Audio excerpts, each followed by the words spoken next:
कामयाबी आपको तभी मिलेगी जब कामयाबी आपको सांसों की तरह जरूरी लगने लगेगी।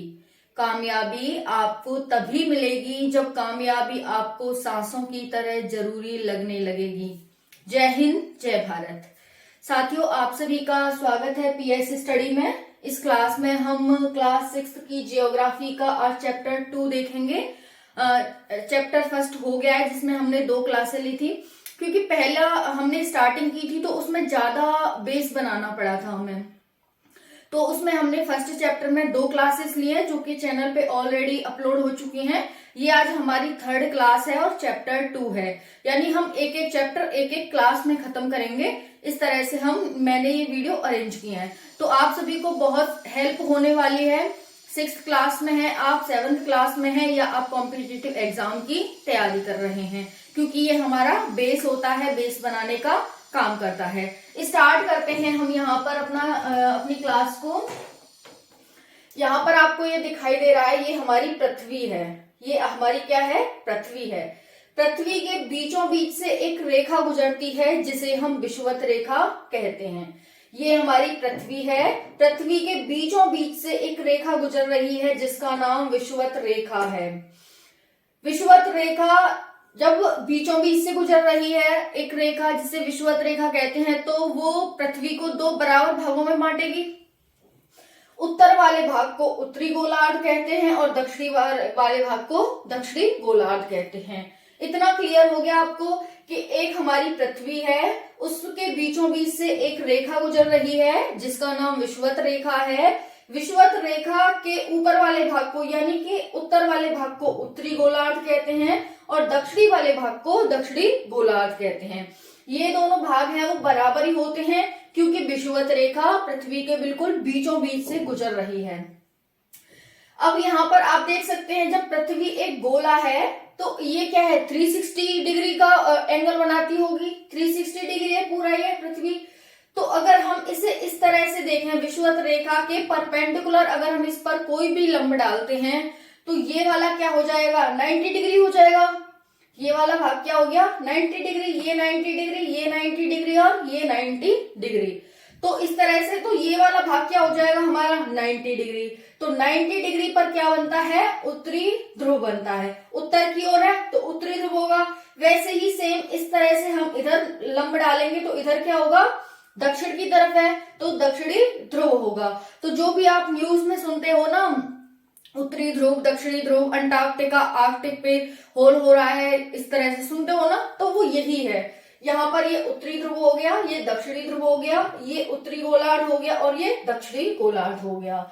विषुवत रेखा 0 डिग्री पर काटती है, 0 डिग्री पर लंब होती है। यहाँ पर देख सकते हैं विषुवत रेखा हमारी 0 डिग्री पर होती है, कर्क रेखा हमारी 23.5 डिग्री पर होती है और आर्कटिक वृत्त हमारा 66.5 डिग्री पर होता है। अब ये उत्तर की तरफ चलेंगे तो उत्तरी हो जाएंगे, दक्षिण की तरफ चलेंगे तो दक्षिणी हो जाएंगे। इस तरह आपको यहाँ पर देखना है। तो जब भी हम विषुवत रेखा की बात करेंगे कि विषुवत रेखा कितने डिग्री पर होती है, विषुवत रेखा 0 डिग्री पर होती है। नेक्स्ट है कर्क रेखा कहाँ होती है, तो इससे हम 23.5 डिग्री उत्तर की तरफ चलेंगे तो कर्क रेखा आएगी। फिर उससे विषुवत से 66.5 डिग्री चलेंगे तो आर्कटिक सी आएगा। फिर यहाँ से 23.5 डिग्री से ऊपर चलेंगे तो 66.5 डिग्री आएगा। तो इस तरह से आप देख सकते हैं विषुवत रेखा, कर्क रेखा और आर्कटिक सी। ऊपर की तरफ आर्कटिक सी है। अब वैसे ही हम नीचे चलते हैं, ये हमारा 0 डिग्री हो गया। हम 23.5 डिग्री नीचे चले तो हमें मकर रेखा मिली। फिर हम 23.5 डिग्री से और नीचे चले, 66.5 डिग्री पर पहुंचे तो फिर हमें आर्कटिक वृत्त मिला। तो इस तरह से आप देख सकते हैं कि जब हम 0 डिग्री से ऊपर की तरफ जाते हैं तो हमें कर्क रेखा और आर्कटिक वृत्त मिलते हैं, लेकिन हम विषुवत रेखा से नीचे की साइड जाते हैं तो हमें क्या मिलता है? मकर रेखा और अंटार्कटिक वृत्त मिलता है। ये अंटार्कटिका वृत्त देख सकते हैं। तो यहाँ पर इस तरह से ये हो गया। अब देखो यहाँ पर देखो, ये भी हमारी पृथ्वी है। पृथ्वी ध्रुवों पर चपटी है, आप सभी को पता है। ध्रुवों पर कैसी है? चपटी है हमारी पृथ्वी। अब ये भी पृथ्वी है। पृथ्वी के इधर वाला पार्ट पूरब होता है, इधर वाला पार्ट पश्चिम होता है, ऊपर वाला पार्ट उत्तर होता है, नीचे वाला पार्ट दक्षिण होता है। तो पृथ्वी का जो एंड हो रहा है ऊपर, वो उत्तरी ध्रुव पर हो रहा है, इसीलिए हम इसे उत्तरी ध्रुव कहते हैं। ऊपर की साइड है, उत्तर की साइड है तो उत्तरी ध्रुव। नीचे की साइड है पृथ्वी, ध्रुवों पर ही एंड हो रहा है पृथ्वी का ऊपर की साइड। तो यहाँ पर देख सकते हैं दक्षिणी ध्रुव हो गया। अब हमने ये देखी थी, ये क्या थी, विषुवत रेखा। पृथ्वी को जो हॉरिजॉन्टल रूप में दो पार्टों में बांट रही है, हॉरिजॉन्टल रूप में पृथ्वी को दो भागों में बांट रही है, उत्तरी गोलार्ध और दक्षिणी गोलार्ध। उसी तरह से आप यहां से देख सकते हैं कि 90 डिग्री पर से, यहां हमने 0 डिग्री पर काटा। अब उत्तरी ध्रुव और दक्षिणी ध्रुव को मिलाते हुए एक रेखा खींची जाती है, जिसे क्या कहते हैं, प्रधान मध्याह्न रेखा कहते हैं। अभी हमने 0 डिग्री को मिलाया था, यहाँ पर पृथ्वी के दो कोनों को मिलाया था। अब हम यहाँ पर 90 डिग्री को मिला रहे हैं, ऊपर उत्तर 90 डिग्री और दक्षिण 90 डिग्री। इसीलिए हम कहते हैं कि 90 डिग्री उत्तरी ध्रुव और दक्षिणी ध्रुव को मिलाते हुए जब एक रेखा खींची जाती है तो इसे क्या कहा जाता है, प्रधान मध्याह्न रेखा कहा जाता है। हम इस सेशन में पढ़ने क्या क्या वाले हैं, हम पढ़ेंगे अक्षांश, देशांतर, कर्क, मकर, भूमध्य रेखा, आर्कटिक, अंटार्कटिक वृत्त, उष्णकटिबंधीय, शीतकटिबंधीय, शीतोष्णकटिबंधीय क्षेत्र, प्रधान मध्याह्न रेखा, उत्तरी ध्रुव, दक्षिणी ध्रुव, उत्तरी गोलार्ध, दक्षिणी गोलार्ध, स्थानीय समय और मानक समय। हम इसमें ये सब पढ़ने वाले हैं। तो हमने अभी ये देख लिया है उत्तरी ध्रुव क्या है, दक्षिणी ध्रुव क्या है, अंटार्कटिक, आर्कटिक वृत्त, मकर, कर्क और ये सब हमने देख लिए हैं। अब हम यहाँ पर देख रहे हैं कि प्रधान मध्याह्न रेखा क्या है। प्रधान मध्याह्न रेखा वो होती है जो उत्तरी ध्रुव और दक्षिणी ध्रुव को मिलाते हुए ऐसी रेखा खींची जाती है, उसे ही हम प्रधान मध्याह्न रेखा कहते हैं। तो यहाँ पर आपको ये विषुवत रेखा हो गई, यहाँ पर भी हो गई, ये भी पृथ्वी है। मैंने अलग अलग आपको डायग्राम भले ही दिखाए हैं, लेकिन है तो ये भी पृथ्वी और ये भी पृथ्वी और ये भी पृथ्वी, तो ये भी पृथ्वी है। ये हो गई हमारे पास विषुवत रेखा और ये हो गई प्रधान मध्याह्न रेखा।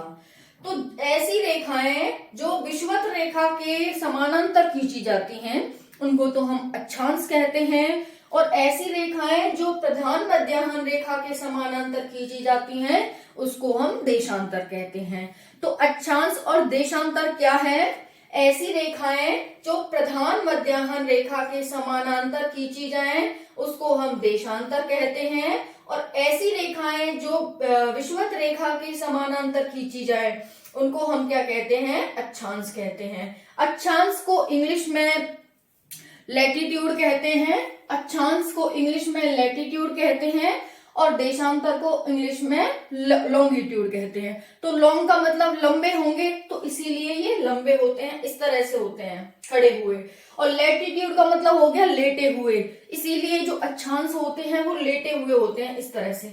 आप देख रहे हैं ना, इन्हें इस तरह से जा रहे हैं, तो ये हमारे अक्षांश हो गए और ये हमारे देशांतर हो गए, इस तरह से यहाँ पर देख सकते हैं आप। तो ये होते हैं हमारे अक्षांश और देशांतर। समझ आ गया होगा आपको। अगर कोई भी डाउट है तो आप कमेंट में पूछ सकते हैं।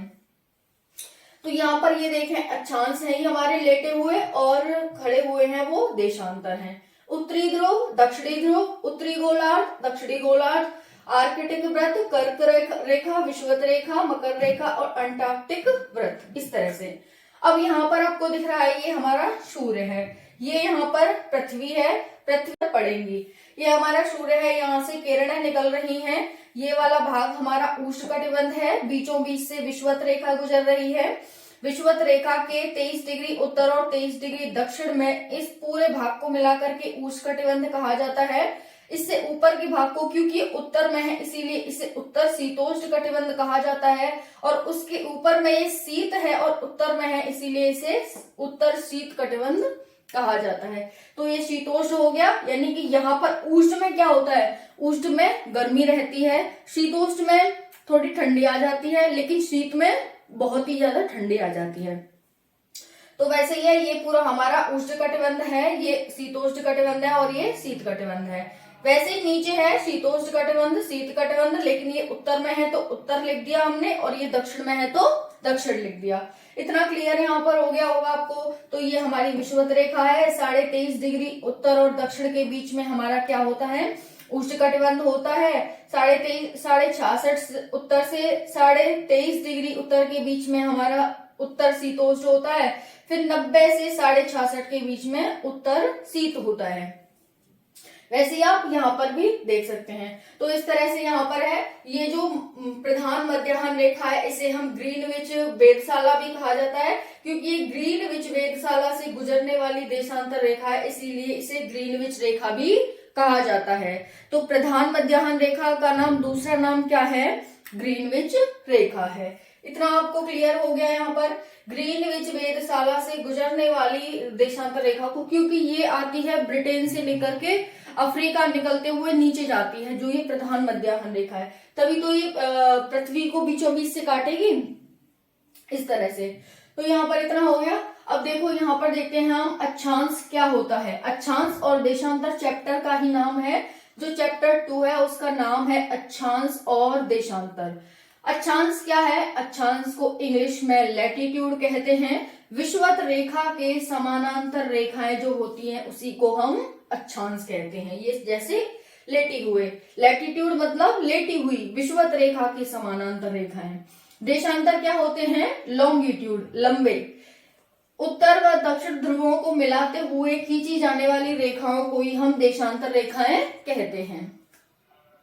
उत्तरी गोलार्ध मैंने बताया, विषुवत रेखा पृथ्वी को 2 बराबर भागों में बांट दी है। उत्तरी भाग को उत्तरी गोलार्ध और दक्षिणी भाग को दक्षिणी गोलार्ध कहा जाता है।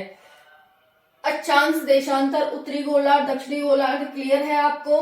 अब हम देखते हैं विषुवत रेखा से दोनों ध्रुवों की ओर अंशों में मापा जाता है। विषुवत रेखा से दोनों ध्रुवों की ओर हम जाते हैं तो अंशों में मापते हैं। इतने डिग्री का अंश, इतने डिग्री, इतने डिग्री, इतने डिग्री, इस तरह से हम डिग्री में मापते हैं उसे। अंश को इंग्लिश में डिग्री कहते हैं। एक अंश यानी कि 1 डिग्री, इसका चिन्ह ये होता है, छोटा सा जीरो ऊपर लगा होता है। इतने के 60 बराबर भाग किए जाते हैं। जब हम एक अंश के 60 बराबर भाग करते हैं तो प्रत्येक इकाई यानी कि प्रत्येक भाग को 1 मिनट कहते हैं। यानी कि प्रत्येक इकाई 1 मिनट, तो 60 इकाई 60 मिनट हो गई। तो 1 डिग्री में, एक अंश में 60 मिनट होती हैं।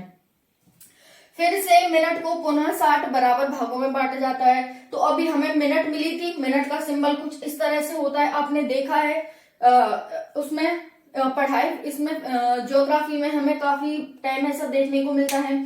तो मिनट को इस तरह डिनोट करते हैं। वहीं पर हम फिर से 1 मिनट को 60 बराबर भागों में बांटेंगे। जैसे हम घड़ी में नहीं देखते, 1 घंटे में 60 मिनट होती हैं, फिर 1 मिनट में 60 सेकंड होती हैं, इस तरह से। तो वैसे इन्होंने यहाँ पर किया है कि एक अंश के 60 बराबर भाग किए जाते हैं और प्रत्येक इकाई को 1 मिनट कहते हैं। फिर 1 मिनट को पुनः 60 बराबर भागों में विभाजित करते हैं तथा प्रत्येक इकाई को 1 सेकंड कहते हैं। तो यहाँ पर अंश का सिंबल ये होता है, मिनट का सिंबल ये होता है और सेकंड का सिंबल ये होता है, इस तरह से ऊपर 2। तो ये आपको क्लियर है। यहाँ पर देखो, यहाँ पर अंश ये हो गया, मिनट ये हो गया और सेकंड ये हो गया। इतना यहाँ पर आप सभी ने देख लिया होगा कि इतना ये है। अब यहाँ पर देखते हैं विषुवत रेखा क्या होता है। हमने यहाँ पर देखी थी विषुवत रेखा, ये तो पृथ्वी पर खींची गई अक्षांश रेखाओं में सबसे बड़ी रेखा होती है। विषुवत रेखा क्या है? जो पृथ्वी को 2 बराबर भागों में काटती है, ऐसी रेखा विषुवत रेखा है। और पृथ्वी पर जो भी जितनी भी अक्षांश रेखाएं खींची जाती हैं उसमें सबसे लंबी जो रेखा होती है उसी को विषुवत रेखा कहते हैं। देखो, आप दिखाते हैं आपको, ये हमारी पृथ्वी है।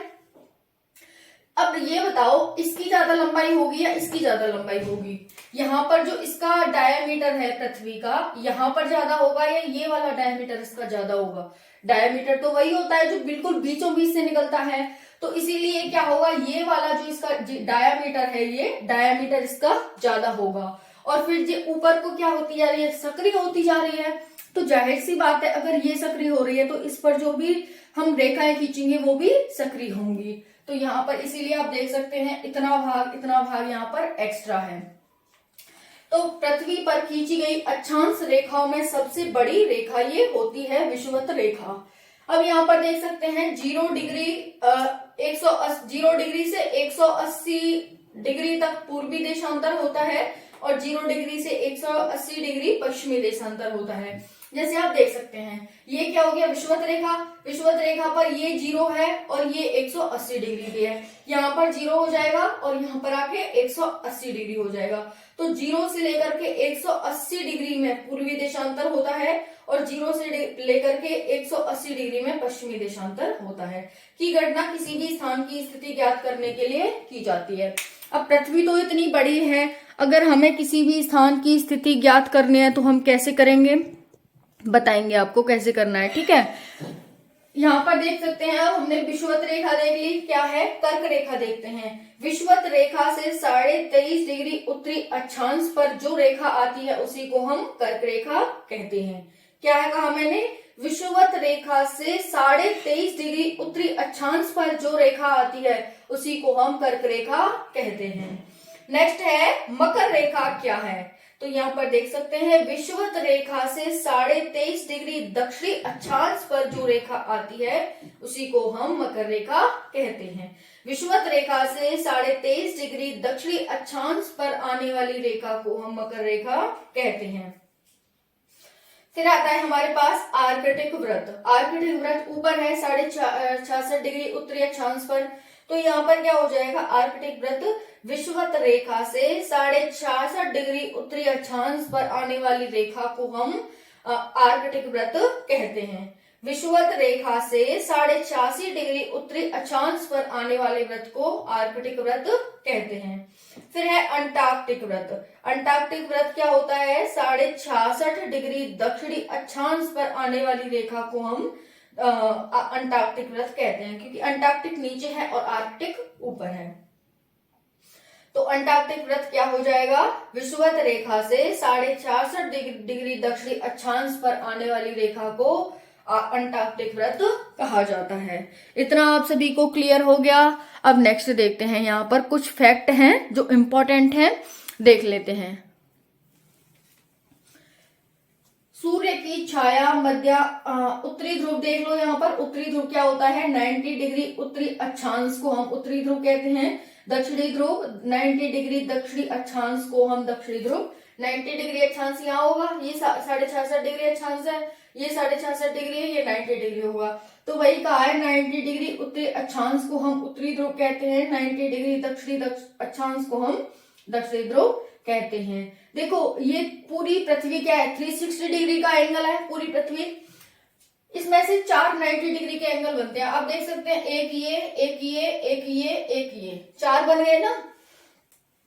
तो अब पूरी पृथ्वी को एक भाग है उसको 4 पार्ट्स में डिवाइड करेंगे तो हमारे पास 90 डिग्री आता है। इसलिए 90 डिग्री के इसमें 4 एंगल बनेंगे पृथ्वी में, किसी भी गोले में बनेंगे, क्योंकि हमारी पृथ्वी एक गोला है। तो इसमें 360 का 1/4 होता है उत्तरी ध्रुव और 360 का 1/4 होता है दक्षिणी ध्रुव। अब फैक्ट देखते हैं कुछ। सूर्य की छाया मध्याह्न में सबसे छोटी तथा सूर्योदय तथा सूर्यास्त के समय छाया सबसे लंबी होती है। क्यों, यही तो मैंने यहाँ पर आपको समझाया था।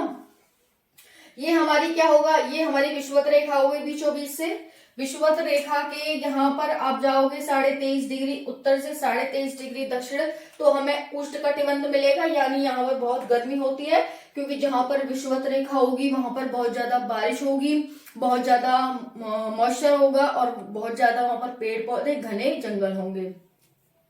घने जंगल होंगे तो वो बहुत ज्यादा वेपराइजेशन करेंगे और बहुत वेपराइजेशन करेंगे तो फिर से बारिश होगी, फिर से वेपराइजेशन हो गया, फिर से बारिश होगी। इस तरह से ये सर्कुलेशन यहाँ पर चलता रहता है। तो यहाँ पर बारिश होगी और यहाँ से पवनें उठ करके कहाँ जाएंगी, ऊपर की तरफ। इसीलिए ये पूरा क्या रहता है, गर्म रहता है। यहाँ से तो पवनें उठ गई, लेकिन पड़ेंगी कहाँ पर, उत्तरी इस पर शीतोष्ण कटिबंध में और शीत कटिबंध में। जैसे जैसे ऊपर जाती जाएंगी ठंडक बढ़ती जाएगी। तो यही रीजन है यहाँ पर शीतोष्ण कटिबंध होता है। शीतोष्ण का मतलब होता है शीत और उष्ण, यानी कि गर्मी भी रहती है ठंडी भी रहती है, लेकिन शीत में एकदम ठंडी रहती है। तो यही हो गया, विषुवत रेखा 0 डिग्री पर काटती है, 23.5 डिग्री उत्तरी से 23.5 डिग्री दक्षिण के बीच में उष्ण कटिबंध पड़ता है, फिर उससे 23.5 से 66.5 के बीच में शीतोष्ण कटिबंध पड़ता है, और फिर 66.5 डिग्री उत्तर से 90 डिग्री उत्तर के बीच में शीत कटिबंध पड़ता है। सेम ऐसे नीचे होता है। अब देखो ये हमारा सूर्य है, सूर्य की रोशनी सबसे पहले कहाँ पड़ेगी, सीधी रेखाएं कहाँ जाएंगी, विषुवत रेखा के इस वाले भाग में, इसी में तो जाएंगी सबसे जल्दी रेखाएं, क्योंकि इन्हें इस तिरछी जाएंगी तो ज्यादा डिस्टेंस कवर करना पड़ेगा, नीचे भी सेम ऊपर भी सेम, लेकिन ये सीधी जाएंगी तो इसमें जल्दी पहुंच जाएंगी और सबसे ज्यादा यहाँ पर धूप देंगी, सबसे ज्यादा यहाँ पर गर्मी बढ़ेगी, तो यही कारण है कि इसे उष्णकटिबंध कहा जाता है। तो सूर्य की छाया मध्याह्न में, मध्याह्न का मतलब दोपहर, मान लो 12 बज रहे हैं तो एकदम सीधी छाया पड़ रही है विषुवत रेखा के आसपास के क्षेत्र में, यानी कि उष्णकटिबंध में, तो यहाँ पर छाया बनती नहीं है, यही कारण है कि दोपहर में छाया नहीं बनती है। आप जब भी देखोगे ना 12 बजे के टाइम पर आपकी छाया नहीं बनेगी, क्योंकि सूर्य हमारे बिल्कुल ऊपर आ जाता है, तो छाया बनने के लिए थोड़ा तिरछा होना जरूरी होता है।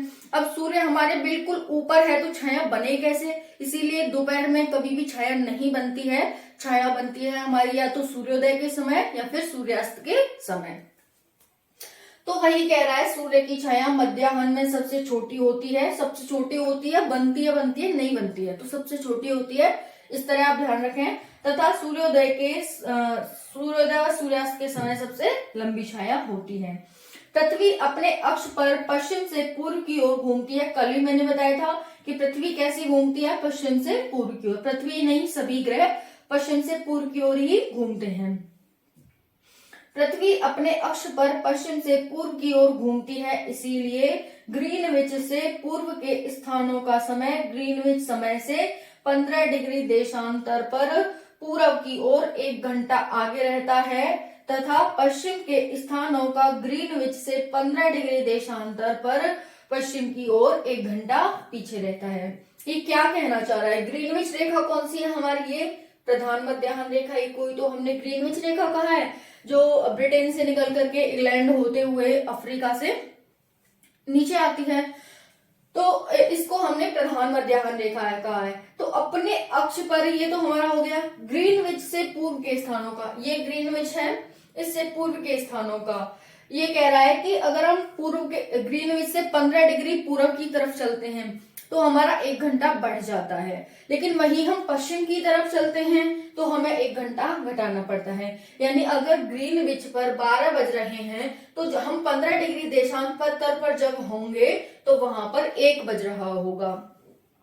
वहीं पर जब हम पश्चिम की तरफ चलेंगे, प्रधान मध्याह्न रेखा पर 12 बज रहे हैं तो यहाँ पर 15 डिग्री जब हम चलेंगे पश्चिम की ओर तो वहां पर 11 बज रहे होंगे। इसका कहने का मतलब ये है, समझ में आया आपको? तो ये यही कह रहा है कि पृथ्वी अपने अक्ष पर पश्चिम से पूर्व की ओर घूमती है। पृथ्वी कैसे घूम रही है, इस तरह से घूम रही है, तो जब पृथ्वी यहाँ होगी तो मान लो 15 डिग्री आगे का समय रहता है, पूर्व की समय हमेशा ही आगे का समय रहता है, पश्चिम की साइड हमेशा पीछे का समय रहता है। इसीलिए ग्रीनविच से पूर्व के स्थानों का समय ग्रीनविच समय से 15 डिग्री देशांतरों पर 15 डिग्री देशांतर पर जब हम होंगे तो हमारा 1 घंटा बढ़ा हुआ मिलेगा, और लेकिन जब हम प्रधान मध्याह्न रेखा से पश्चिम की साइड होंगे तो हमें 1 घंटा कम हुआ मिलेगा, यानी कि 15 डिग्री देशांतर इधर 15 डिग्री देशांतर इधर, दोनों के बीच में 2 घंटे का गैप हो गया। इसका कहने का मतलब यही है। तो जब भी आप सोचते हैं ना कि अमेरिका में तो दिन हो रहा होगा, अमेरिका में तो रात हो रही होगी इस टाइम पर, तो वो यही कारण है। जैसे जैसे हम 15 डिग्री बढ़ते जाते हैं वैसे वैसे हमें टाइम का गैप देखने को मिलता है, टाइम में अंतर देखने को मिलता है। अब हम देखते हैं स्थानीय समय और मानक समय क्या होता है। इंपॉर्टेंट है ये स्थानीय समय और मानक समय। तो हम देखते हैं यहाँ पर स्थानीय समय क्या होता है। मध्याह्न के समय सूर्य की किरणें सीधी, छाया छोटी, दिन के 12 बजे सूर्य आकाश में सबसे अधिक ऊंचाई पर होता है, इसे ही स्थानीय समय कहा जाता है। स्थानीय समय का मतलब समझो। स्थानीय समय का मतलब, ये तो इसने कंडीशन बता दी कि सूर्य जब 12 बजे होता है तो बिल्कुल ऊपर होता है, उसकी छाया बिल्कुल सीधी पड़ती है, और यहाँ पर आकाश में सबसे अधिक ऊंचाई पर होता है, छाया छोटी होती है, दिन के 12 बजे होते हैं, किरणें एकदम सीधी पड़ती हैं जब प्रधान मध्याह्न होता है।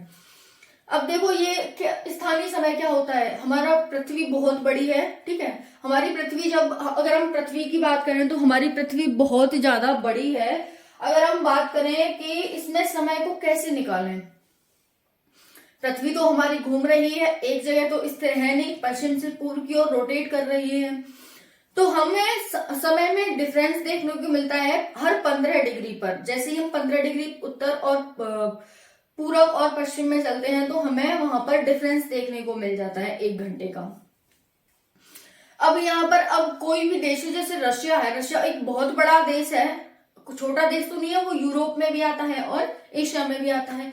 अब एक ही देश में अलग अलग टाइम हो जाए, क्योंकि बहुत बड़ा, बहुत जगह में फैला हुआ है, तो 15 डिग्री पर तो हर बार क्या होता है, चेंज होता है टाइम। इसीलिए क्या है, यहाँ पर जो स्थानीय समय होता है वो किसी देश का समय होता है, किसी देश का समय होता है स्थानीय समय को। तो रशिया है वो एक अपना स्थानीय समय है उसका, और एक मानक समय है। मानक समय वो है जो सभी देशों को मानना होता है, लेकिन स्थानीय समय वो है जो उसका अपना स्थान का है। तो यहाँ पर वही है स्थानीय समय। मध्याह्न के समय सूर्य की किरणें सीधी छोटी रेखा पड़ती है, दिन के 12 बजे होते हैं, सूर्य आकाश में सबसे अधिक ऊंचाई पर होता है, इसे स्थानीय समय कहते हैं। यानी कि 12 बजे को एक स्थानीय समय माना गया है सभी देशों के लिए।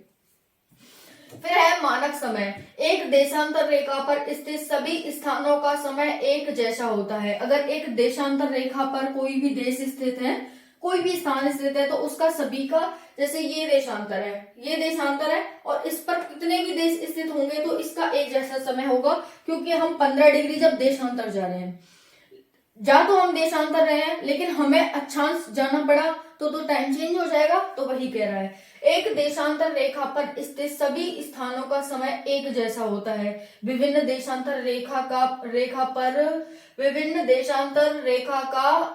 पर स्थित स्थानों के स्थानीय समय में अंतर। हाँ, जब एक ही देशांतर पर कोई भी स्थान स्थित होगा तो उसका एक ही समय होगा, लेकिन विभिन्न देशांतर होंगे तो उनका विभिन्न समय होगा। तो वो यही कह रहा है, विभिन्न देशांतर रेखाओं पर स्थित स्थानों के स्थानीय समय में अंतर होता है। इसीलिए प्रत्येक देश की एक केंद्रीय देशांतर रेखा, जिसे मानक मध्याह्न रेखा के स्थानीय समय को ही सारे देश का मानक समय माना जाता है। भारतीय मानक समय 22.5 डिग्री पूर्वी देशांतर है। भारत कौन से गोलार्ध में स्थित है? भारत उत्तर पूर्वी गोलार्ध में स्थित है। यानी कि भारत कहाँ पर स्थित है? भारत इस वाले गोलार्ध में इधर स्थित है, तो इसे उत्तर पूर्व कहते हैं। मानक समय क्या हो गया? मानक समय को स्टैंडर्ड टाइम कहते हैं।